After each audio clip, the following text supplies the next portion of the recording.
Hi there. Welcome to The Preventable, the podcast giving you a seat at the table with conversations about the intersection of alcohol, drugs, and mental health in everyday lives. Take a seat and join us. Welcome to The Preventable.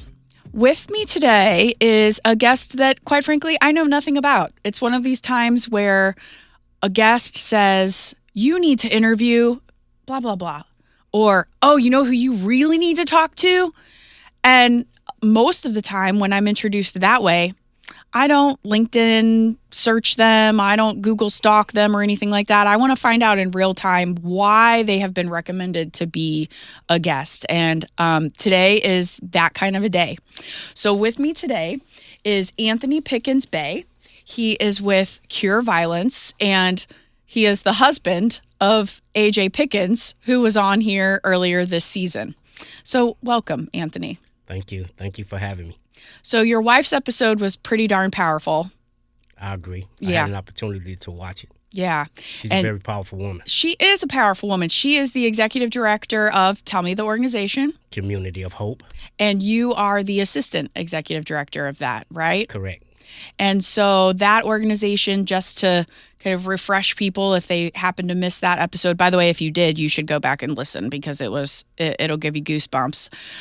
Community of Hope is an organization that helps young women who are pregnant, right, get the help and support that they need, especially teen moms, right? Correct. What else did I miss with that? What else do you say in your elevator pitch about that organization? She just do her best to try to be of a service, to give them everything that they need to get off to a good start. And she also partners them up with mentors to help them understand what motherhood is about, considering the fact that we're still dealing with children from ages 11 to 19. So she just makes sure that she tried to provide them with everything that they're going to need to make that transition into motherhood as a young child herself as easy as possible. Yeah. And when she left here, she really did. She said, she was like, you have to talk to my husband. I appreciate that. So, first of all, how long have y'all been married? We've been married on her birthday, September 25th of this year, 4 years now. Congratulations. Thank you. Congratulations. Thank you. And are you from St. Louis originally? Born and raised all my life. Okay. From what part of town? Or have you kind of bebopped around? Normally from the Central West End, born and raised in the Central West End. But I had an opportunity to live on the north side, those two sides. Okay. And so talk to me a little bit about what brings you here today. So you're with Cure Violence, and we're going to dig into what that program is in a little bit. Some people might be familiar. Some people might be familiar with the name only from what they read and hear about on the news. We're going to talk about that in a minute, but I want to know kind of what got you here today. So as a young man, sort of growing up, North County, North City, walk me through you as a human. Okay, so I grew up in the Central West End. It was a pretty well-kept community. Okay. It was very family-oriented during the times when we were coming up. We had a lot of childhood activities going on where we interacted with one another in unharmful ways. Brothers and sisters? I had one brother and one sister. Okay. And then, we had those childhood challenges where we had altercations, but it allowed everybody still an opportunity to be able to walk away to see another day. We did a lot of fussing and fighting, childhood things. But ultimately, times took a turn for the worse, where you have to fend for yourself. With your family. So for your family, they took a turn for the worse, or the economy, or just in general? I think just in general. Just in general. The way society. that society started to shift. Got it. This was in the 80s? In the 80s. Okay. In the mid-80s. Okay. Where you had to learn, know how to fight, and protect yourself and, just to get by. Which my situation ended up landing me in a bad situation where my brother was a very excellent fighter. He got into an altercation with a group of guys who had originally jumped on the young lady that he was going with at the time. And to her defense, he ended up fighting one of the guys, and a couple of the other guys jumped in, and he ended up fighting all of them and whooping all of them. And, pride get in the way of men that can't take a butt whooping. And so when he was leaving the scene, they ended up shooting up the car with him and one of our other friends in it, ultimately claiming his life. Your brother. Claiming my brother's life, which led me to a position to where I took the a position of revenging his death. How old was your brother? My brother was 20, and I was 19 at the time. And that led me taking somebody's life, or somebody's life being taken as a result of that, which ultimately led me to incarceration, where I was sentenced to life in prison. Oh, my gosh. I served 22 years. I walked out of prison in 2008. I was privileged to be released from under parole consideration in 2016. And I've been home now 16 years, crime-free. Congratulations. My situation was over 38 years ago, and I've been blessed to walk in the path of violence prevention, trying to prevent other young men from going down the path that I took and having to go through what I suffered and went through as a result of my actions. Whoa. Okay. You just said a whole lot here, so there's a lot to unpack. So, for people, I think, listening who are thinking, like, why is Anthony on Prevent+Ed's podcast? Well, I think a better question is, why wouldn't you be, right? Because substance use is one symptom. Facts. Violence is another symptom. Facts. Sexual activity is another symptom. Suicide is a symptom. These are all symptoms of stuff we've got going on inside, right? Correct. And sometimes substance use and violence are intertwined. Not always, but it's a release. True. Right? So a couple of questions. So growing up at the beginning, you described this sort of idyllic childhood that was great until it wasn't. Do you feel, and this is not a judgment at all, do you feel like you had sort of coping skills taught to you as a young person? Do you feel like you knew what to do with anger? Yes. Yes. Yes. Okay. We use sports as an outlet. Interesting. What was your sport? I was a seasonal sport player. Oh. My grandfather had me and my brother playing every sport that was in season. We were excellent football players. We were excellent basketball players. We were excellent baseball players. He ran track. I did gymnastics. Both of us boxed. Wow. You were just constantly busy. Yes. Yeah. And so you had outlets. Definitely. Right? And so I think what's interesting is that sometimes people get on their high horse and say, oh, well, if that young person only had a positive outlet, or if they only had a family support system, or if they only had fill in the blank, then they wouldn't have made those choices. But what you're saying is you had those things. Yes, I think that my grandmama taught me at an early age anger management. And in her own way, without me even knowing what she done. She was pretty cliche. And I would be playing a football game and come home, and she would automatically know whether I won or lost by my expressions. And she was like, well, I don't have to ask you who won, And I would go off into talking about if everybody else had been doing this or doing that we probably would have won the game. And she said, well, it sounded like to me that if you'd have been focused a little bit more on doing what you were supposed to be doing, y'all might have won the game. And I would say things like, I did this. She said, well, you couldn't have been doing all of that because you were able to tell me what everybody else was doing, but tell me that you was paying more attention to what everybody else opposed to doing what you were supposed to be doing.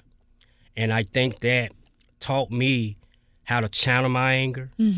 But again, unfortunately, I was met with a situation where I guess my crime was more of that of a passion. Seeing the life of my brother being taken automatically triggered me into a particular action that, led to some negative consequences. So you were 19 when this happened. Correct. And I cannot imagine what that would be like. You know, I have a younger sister, and she and I would, you know, we don't see eye to eye all the time. You know, I mean, she's my best friend and also sometimes my harshest critic, right? Nice. And vice versa. But I can't imagine what that would be like.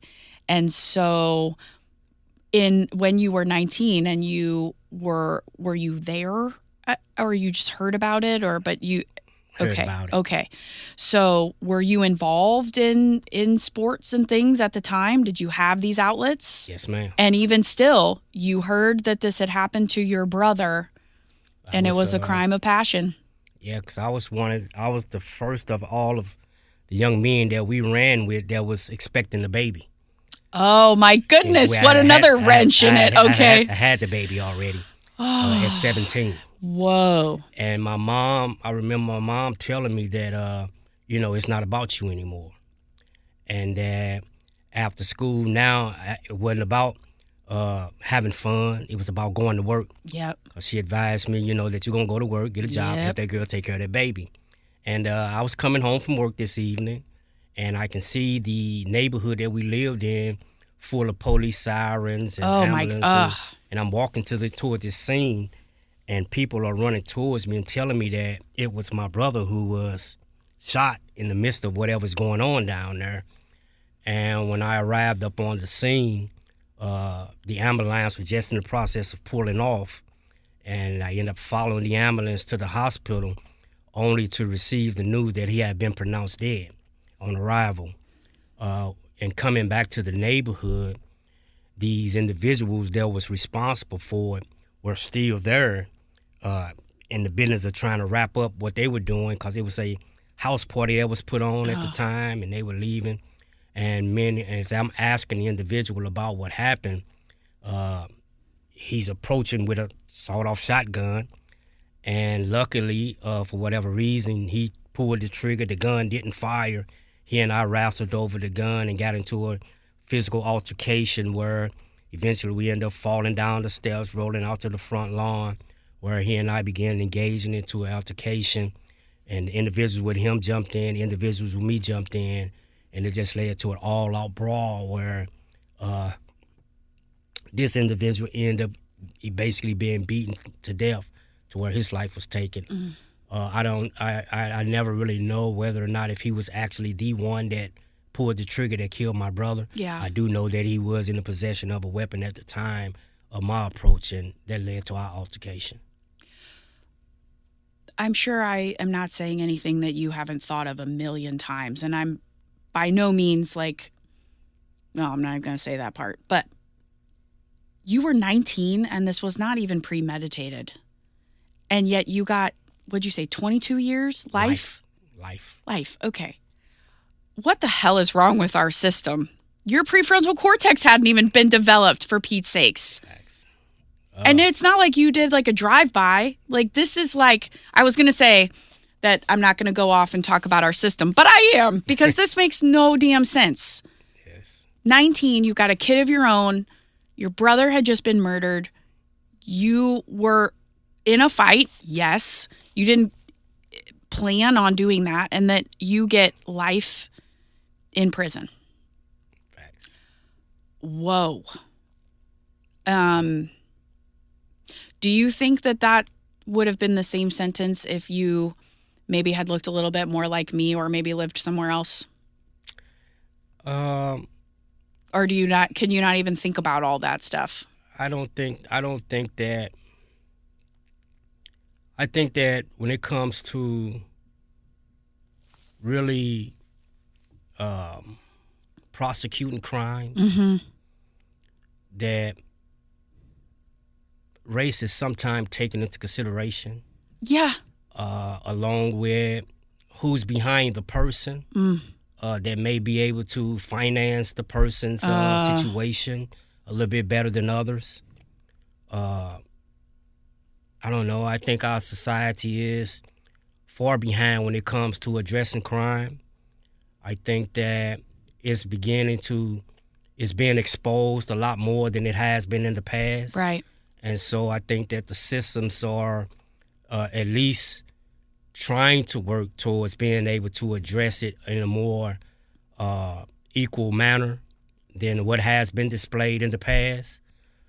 Because I think now we're all getting the opportunity to see that crime knows no age range, it knows no ethnicity, and it holds no punches. So I have had the privilege of getting to know some people who were incarcerated and who are now out and really, as you are, really trying to make their mark on their community. And some of those individuals have told me that basically you have two choices once you're, in prison. You can either keep doing what you were doing that led you into that, or you can kind of find something else that keeps you going, whether that's religion, whether that's work, whether that's, reading, whether that's exercise, and really keep that as your primary goal. You kind of have two paths once you get in there, is what I have heard. Do you A, agree with that? And B, what was your path while you were in there for how many years? 22 years. So what did you do while you were in there? I mean, for real. First you have to get past the horror. I can't. And I'm rarely speechless, Anthony, but I'm just trying to imagine. But first you have to get past the horror. So for 7 years I had to wrestle with the concept of what goes on in prison, and the things that you hear about happening in prison, they happen. Young men are taken advantage of, they're raped, they're extorted, they're abused, misused, mistreated, and everybody's not built for it. Right. And so the choice becomes either you're going to live or die, right? And at that time now, I was still angry, I was mad, and so I had already made my mind up that I was going to die for me. One of the succeeding quotes that I heard while I was incarcerated was, the man that don't strive to live for something is subject to fall for anything. Yes. And so I was willing, I committed myself to being willing to die for me, to prevent myself from going through any of the horror changes and complications that was going on in prison. So it was, that way for me, either life or death, right? Yeah. I remember my mother crying when I got sentenced, and I told her that I'm gonna be okay. It's okay. I'm all right, right? And I told my mother that either two things gonna happen: either I'll be back, and when I come back, I'm gonna come back a man, or I won't be back. And my mother said, "I'm not crying because I'm afraid of what might happen to you. I'm crying because I'm afraid of what you might do, and I might not never see you again." So.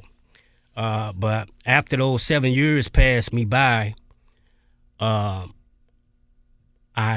found religion. Okay. I became a member of the Moore Science Temple of America, under the guidance and the instructions of Prophet Noble Drew Ali, who is the founder of the organization. And when I joined that religion, one day I was laying in my cell, and as we are sitting here face to face, God walked in my cell. And to tell people that it's probably unbelievable, I know that people of faith understand that. And he asked me for my hands and told me if I gave him my hands that I wouldn't do a day. And I didn't understand that. I mean, I did 22 years, but I come to find out what that meant was I became the spokesman, the guide for, honestly, every person that walked in prison after that. And I joined a therapeutic program called the Intensive Therapeutic Community, where I had an opportunity to facilitate the actions of young men on a day-to-day basis showing them how to better cope with the challenges that they were meeting in prison, opposed to just acting violent behind every situation that they found themselves in. It was clearly a profound experience. You get kind of worked up even talking about it. Yes. So, and it obviously made quite an impression. Definitely. And then when you had that experience, you knew that it was a calling to make an impression on other young men, both inside prison and then without. Facts. And so I work today at, I asked myself, people have asked me the question I didn't know how to answer when they first asked me, and that is, if you had it to do over, what would you do something different? Oh, what a question, first of all. Right. And for a long time, I didn't know how to answer that question. But I finally found the answer to the question. And that's in my line of work today. I find myself trying to do it over every day now by giving the young men and women who are faced with difficulties today the consequences behind what happens if you go forward with what you're thinking of doing. And that's my way of trying to do it different. Yeah. So that they can understand that. And in my line of work today, I have to share my story over and over yes. and over so that young men and women can truly come to understand that I'm not just here trying to prevent you from doing something that's going to cost you a lifetime of pain that you would never understand till after you go through the situation, which I want to prevent that from happening, because when I was gone, I lost my grandfather, my grandmother, my mother. Then I came home. I had a couple of years to be able to live and interact, enjoy the company of my sister, but she passed. So, it was rough. You're trying to prevent others from missing the things that you missed. And not only that, 4 other individuals were convicted and incarcerated along with me. So we had to look at everything that they lost and all of that. We were all young, so. And you had a daughter. No, I had 3 sons too. Oh. Which is another challenge in my whole situation. I don't have the loving relationship with my children that I desire, and that's a prayer of mine every day, that I pray that we can mend whatever differences that are keeping us at odds with each other, so that we can at least begin to enjoy some of this side of life with each other, because the way things are going, tomorrow's not promised. Mm-hmm. So a question that I often ask people who have to tell their story every day as part of their work, I often ask, do you ever get tired of telling your story? Do you ever want to walk in here and just be Anthony, the dude from the Central West End who looks very fancy and fly today? Like, do you ever just want to be him? I get to be him every day. But you know what I mean? Yes, do you want to tell your story every day, or some days are you like, can I just have a cup of coffee and not have to tell my story? Well, I enjoy my line of work because actually it's who I am. Yeah. It's like embedded within you. It just is who I am naturally, and I tell people when I go out to my trainings that this is probably the best reward in the world, to be paid to be who you are. And so I get a chance to see the actions of other people and be able to understand what their actions are like without them even having to say anything to me. And my job affords me the means of being able to help a person see their actions a little bit clearer than what they are able to see them at the time that they're engaged. Right. So Cure Violence is, I will say, in 4 seasons, we've never had anybody on from Cure Violence. So it's help me make sure I'm getting this right. So it's a model, right, that Correct. the city of St. Louis selected At one time. And it's based on this idea of sort of people like yourself with lived experience. We talk a lot about the power of peers, but it's people with lived experience really going into community, into areas where gangs are known, violence is known to erupt, high incidence of crime, and it's really guerrilla tactics, right? Like you are on the street In the midst interrupting violence. Yes. What does your day-to-day look like? So for a cure violence worker, the model itself is about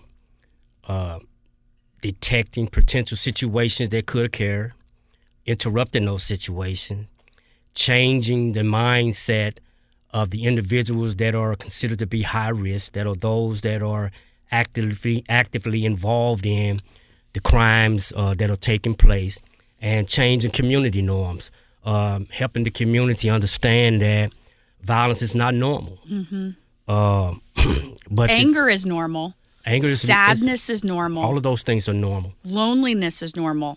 But you got violence, to learn how to challenge those things in more positive ways. That's right. But violence is not normal. Got it. It's a defense mechanism. But the model itself is geared towards stop shootings and killings. Mm-hmm. And so that leads us into a daily activity where you're standing in the presence of young men and women with military weapons, automatic weapons, and with a lot of intoxicants. A lot of young men and women are drunk, and some of us out of our minds, mm-hmm. and on all other type of drugs. But the level of respect, with individuals knowing that we're not coming with judgment. We allow everybody to be who they are. We accept everybody without judging. We just try to work our way through an impaired mind to help them see that right now you're not thinking clear. If you do that, you have to know that these are the consequences of your actions. And let's take a step back today and clear our heads up. And if tomorrow you're still thinking along the same lines, the situation is still going to be there. But hopefully you can lay down and clear your head a little bit and wake up in a little bit better frame of mind and be able to hear what I'm trying to say to you to prevent you from doing what you're thinking about doing, regardless of what happened. Right. What I learned in my situation overall is that my actions didn't bring my brother back. As a matter of fact, it ended up costing me more lives along the way than it allowed me to feel justified behind somebody else's life being taken. Mm-hmm. And so that's what we work at every day, is to try to help the young men and women know that there is another alternative. Now, St. Louis gets a bad rap, right? Even though data would show that crime is down in St. Louis, especially violent crime, right? Am I getting that correct? Okay. But we still have a reputation. We're still higher on some lists than we would like to be, and lower on some lists than we would like to be. Facts. Cure violence is not the only strategy. There are lots of strategies that are being implemented. As a person who lived in the city for a very long time, I had relatives that were reluctant to go into the city because they were nervous about what it would look like after dark. There are spots, though, right? Like mm-hmm. we know where certain activities and certain pockets of violence and gangs exist. So to what extent are you all working with like data? Do you know what I'm saying? Mm-hmm. Yeah. So, because it's not like you're just like walking around looking for something to pop off. Right. Like you know that there are certain areas that exist and you're trying to squash those, right? Right. So how do you work with law enforcement to get the data? Like how does that work? I've always wondered that. Well, Or is it on the inside? Are you in on the inside? On the kill violence, with the kill violence model, we are not. It's not safe to work alongside or hand in hand with law enforcement. But we don't want that to be misconstrued as if we are anti-law. For sure. The reason for that is because the individuals that work the kill violence model have to be credible messengers. Mm-hmm. And you're still mingling with young men and women who are active, but they know you. And so they know that your approach is not to abstract no information from them or learn nothing about what they're doing in order to turn it over to law enforcement. If you get found working hand in hand with law enforcement doing this, then you lose your credibility. And now you're trying to approach this same crowd, and they're calling you a snitch or a rat or imposter or mole or whatever it is, that they are no longer willing to allow you in their circle because they don't rock with you like that no more, because you've shown them that you're an infiltrator. Right. You know what I mean? Right. And so your life is in danger at that point. Unfortunately, our city chose not to renegotiate contract with Cure Violence. Mm-hmm. They had contracted with Cure Violence for 3 years.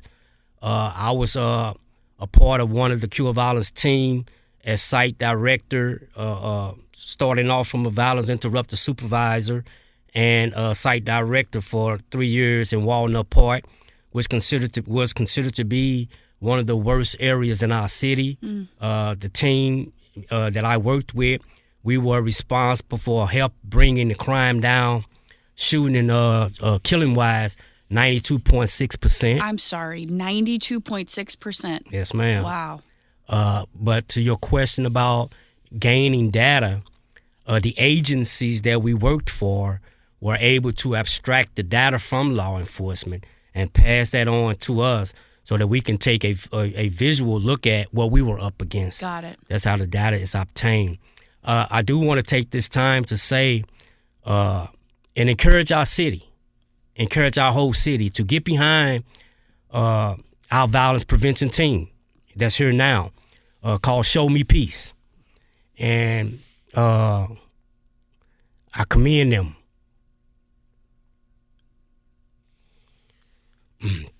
Because they get an opportunity to continue to combat the violence that our city is faced with.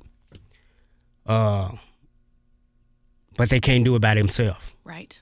They are a strategy. You know, they are young men and women who get up every day, who step out into the night to deal with this in our city. So I support that. So Show Me Peace works alongside Cure Violence. But Show Me Peace is our St. Louis violence prevention team now. Got it. The Cure Violence model is no longer Got it. employed here in the city of St. Louis. Is it still kind of a grassroots group of people? Yes, but I'm the only person from the city now that work on the global Cure Violence team. Got it. And I travel from city to city, state to state, training their teams in those cities and states on how to approach violence in their cities and states. Well, cool. Yes. So that's the only reason why I'm not on our Show Me Peace team here in the city. So do you see it making a difference? Definitely. Because again, numbers show it's going down. Definitely. It's not necessarily the story that the media tells and or that people from, let's just face it, the burbs feel, right? They're still like, oh, I don't know if we should go down to the Cardinals game. It's a little scary down there. But the numbers show that crime is improving, and what it's going to take besides Show Me Peace and besides the violence prevention initiative coming out of MHB and all of these other things, what it's going to take are people coming into the city, spending money, bringing companies there, choosing to live there, putting their kids in the school there. Like it takes everything, right? Definitely. So do you see a difference? Do you see things changing? Yes, I can see that. But you paused. Yeah, it's because I know that we are still failing as a city, where everybody has to come to understand and accept that this is all hands on deck. It is all freaking hands on deck. This is going to take everybody, and I think that as a city, we have an opportunity to be able to show the world how things can be changed around. We're the show me state, right? We're going to show you. And we need to step up. We need to step up, right? I think that we all know somebody that may actually be challenged. And if we don't know them personally, we probably know somebody that do know them. And I think that now's the time for us to start having those conversations with each other, explaining to each other that, hey, you know what your name is doing this and doing that. Let us grab hold of her or him and talk to them, and let's get them on the right track, right? A lot of our young men and women are still at the ages where they can finish school, and I think that our city has to do a lot more better at pouring into the school systems. A lot of inner city schools have been shut down. Okay, and that's one thing.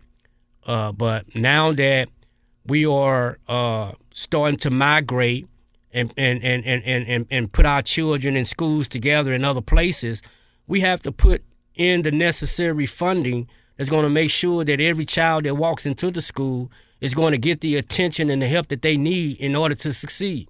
I think if a dream of a child is not illuminated, that eventually your mind starts drifting and you start engaging in other things. I think we have an opportunity to go back to the street, to gear our young men and women that are still aged to be able to go to school, help them get back in school, and send the people in school in order to be able to be there to help guide them throughout the day. I have a wonderful program that I would love to implement into the school system. The name of my program is called My Next Decision, where I will go in and have the young men and women join the program and be able to walk them through a whole process of what anger looks like. What you are faced with every day. Like you said earlier, that it's normal, right? So how do I deal with my anger on a day-to-day basis, right? And rather than go in there with a set curriculum, allow every individual to write his own curriculum. That way you take away the finger point, right? So that's where we at. Wow. I think I'm going to leave it there. I think I'm going to leave it there because I think you have said a lot of things that are very powerful and that I've been wanting somebody to say. So appreciate it. Thank you. Thank you so much for coming today. Thank you for spending time. I'm so appreciative to your wife for making the introduction. Thank you. And I think the link between substance use, violence prevention, mental health, it's so ingrained, and it's really something we need to just keep talking about because our young people are hurting and then they're hurting others, Thanks. So how do we interrupt that? Thank you for being here today. Thank you for accepting my wife's invitation to allow me to be here and this opportunity to be able to share that. And I'll offer myself to you that anytime you need me to come in to help navigate or talk about anything, that I'm always a phone call away. I appreciate that. Yes. If you like what you heard, and gosh, I know you did, please consider rating, reviewing, and subscribing to The Preventable. Thanks for being here. Thank you. Thanks for joining us at The Preventable, brought to you ad-free by Prevent+Ed. Prevent+Ed works to reduce or prevent the harms of alcohol and other drug use through education, intervention, and advocacy. Please visit their website at prevented.org. Like what you heard? Rate, review, and subscribe to stay up to date with what we are serving on The Preventable.